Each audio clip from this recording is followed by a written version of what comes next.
வணக்கம். G news 24x7 செய்திகளுக்காக செய்தி வாசிப்பவர் உதயகுமார்.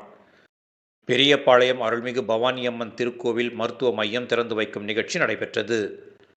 தமிழக சட்டமன்ற பேரவையில் 2024-2025 ஆண்டு இந்து சமய அறநிலையத்துறை அமைச்சர் சேகர் பாபு அறிவிப்பின்படி அதிக அளவில் பக்தர்கள் வருகை புரியும் 17 திருக்கோவில்களில் மருத்துவ மையங்களை ஏற்படுத்தி பயன்பாட்டில் இருந்து வருகின்றன.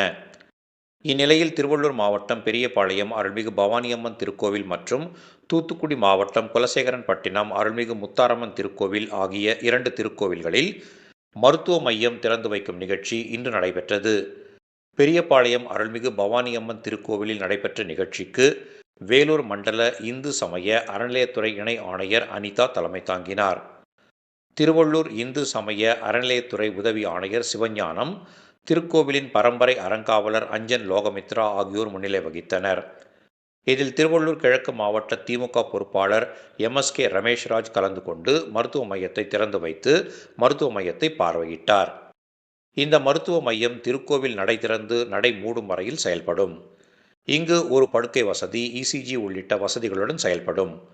இந்த மருத்துவ மையத்தில் ஒரு டாக்டர், 2 செவிலியர்கள் பணியில் இருப்பர். இந்நிகழ்ச்சியில் எல்லாபுரம் ஒன்றிய திமுக செயலாளர்கள் PJ மூர்த்தி, சத்யவேலு, முன்னாள் MLA Sekar, KVG Uma Maheswari, AV Ramamurthy, P Venkatajalapathi, G Stalin, பாசே Gunasekar, KV Lokesh, VP Ravikumar, Thandalam Krishnamurthy, Lakshmi Narayanan, Siruvapuri திருக்கோவில் செயல் அலுவலர் மாதவன், கோவில் ஆய்வர் ஸ்ரீதர், வக்கீல்கள் சீனிவாசன், முனுசாமி, பெரியபாளையம் மொய்தீன், வடமதுரை அப்புன் மற்றும் திருக்கோவில் பணியாளர்கள், ஊழியர்கள், திமுக முக்கிய பிரமுகர்கள், பொதுமக்கள் உள்ளிட்ட ஏராளமானோர் கலந்து கொண்டனர்.